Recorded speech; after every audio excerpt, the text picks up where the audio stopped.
Dear masters, కర్మచక్రము part 14. New spiritual master Bhimineni Vamsikiran గారు మన జీవితంలో జరిగే ప్రతి కార్యం వెనుక ఒక కారణం ఉంటుంది అన్న అద్భుతమైన ప్రకృతి నియమం యొక్క పనితీరుపై అనేక పరిశోధనలు చేసి కర్మ అంటే ఏంటి, కర్మ ఫలాలు ఎలా ఉంటాయి, అసలు కర్మ శిక్షణ, కర్మచక్రాన్ని నడిపించే ముఖ్య సూత్రాలు ఏవి, కర్మశూన్యత ఎలా చేసుకోవాలి, కర్మధ్యానం అంటే ఏంటి, ఎలా చేయాలి, తద్వారా మన జీవితంలో మనం అనుభవించే అనేక రకాల దుఃఖాల నుండి ఏ విధంగా బయటపడవచ్చు మొదలైన అంశాలపై సామాన్యులకు సైతం అర్థమయ్యే రీతిలో అత్యంత సులభంగా స్పష్టంగా తెలియజేసిన అద్భుతమైన గ్రంథరాజం కర్మచక్రం. సద్గురు స్పిరిచువల్ ఫౌండేషన్ ద్వారా ఆ పుస్తకంలోని కర్మ ధ్యాన అనుభవాలు అన్న అంశాన్ని ఈరోజు తెలుసుకుందాం. కర్మ ధ్యాన అనుభవాలు. న్యూ స్పిరిచువల్ మాస్టర్ వంశీ గారి క్లాసు విని కర్మ సిద్ధాంతంపై అవగాహన కల్పించుకొని ప్రాక్టికల్గా కర్మధ్యానం సాధన చేసి తమ సమస్యలను, అనారోగ్యాలను తామే స్వయంగా నయం చేసుకున్న వాళ్ళు ఎంతోమంది. వారిలో కొంతమంది అనుభవాలను ఇక్కడ పొందుపరుస్తున్నాము. సమస్య నెంబర్ 1. నా పేరు రమేష్, మాది విశాఖపట్నం. నేను డిగ్రీ మొదటి సంవత్సరం చదువుతున్నాను. నాకు గత 5 సంవత్సరాలుగా మెడ నొప్పి ఉండేది. ఎంతమంది డాక్టర్లను కలిసినా, ఎన్ని మందులు వాడినా నయం కాలేదు. ఎప్పుడు మెడకు ఒక బెల్ట్ వేసుకొని ఉండేవాడిని. ఒకరోజు మాస్టర్ వంశీ గారి ధ్యానం క్లాసుకు వెళ్ళడం జరిగింది. అప్పుడు ఆయన కర్మ సిద్ధాంతం గురించి చెప్పారు.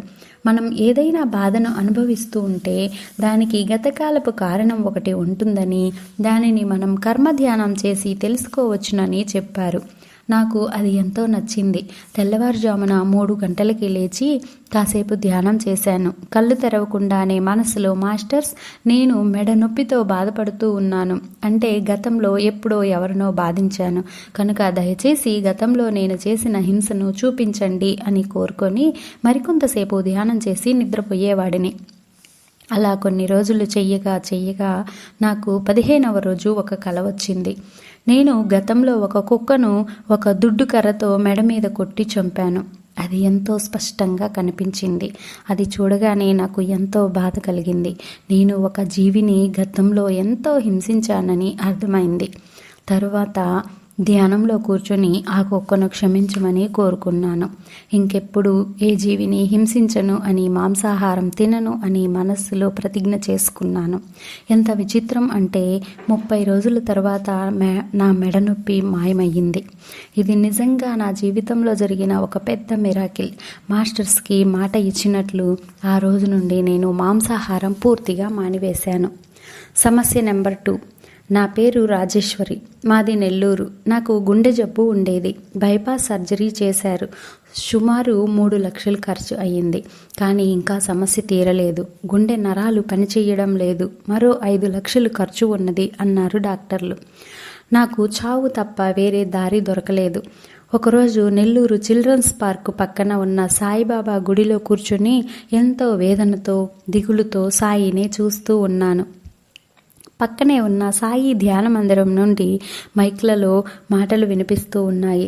ఎవరో ప్రవచనం చెబుతూ ఉన్నారు.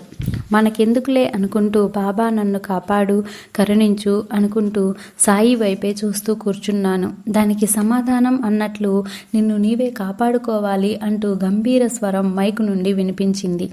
అది పట్టించుకోకుండా ఈ బాధల నుండి నీ శక్తితో బయటపడేయి బాబా అనుకుంటూ ఉన్నాను. వెంటనే మైక్లో మీ శక్తి మీ వద్దే ఉంది అంటూ మళ్ళీ మాటలు వినిపించాయి. నాకు చాలా ఆశ్చర్యం వేసింది.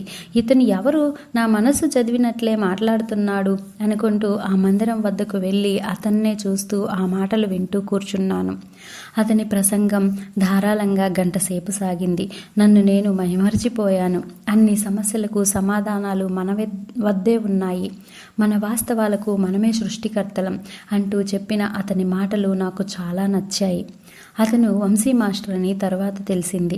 వారు చెప్పిన కర్మ ధ్యానం ఇంటికి వెళ్ళి మొదలుపెట్టాను. ప్రతిరోజు తెల్లవారుజామున 3 గంటలకే లేచి ధ్యానం చెయ్యడం, గుండె జబ్బుకు కారణం తెలియజేయమని బాబాని కోరుకోవడం, ధ్యానంలో అలా నిద్రపోవడం చేశాను. ఇలా 40 రోజులు చేశాను. ఒకరోజు తెల్లవారుజామున నాకు ఒక కల వచ్చింది. ఆ కలలో పిల్లలు ఆడుకుంటున్న ఒక కుందేలును నేను పట్టుకొని ఎవరికో ఇచ్చి దాన్ని కోసి వండమన్నాను.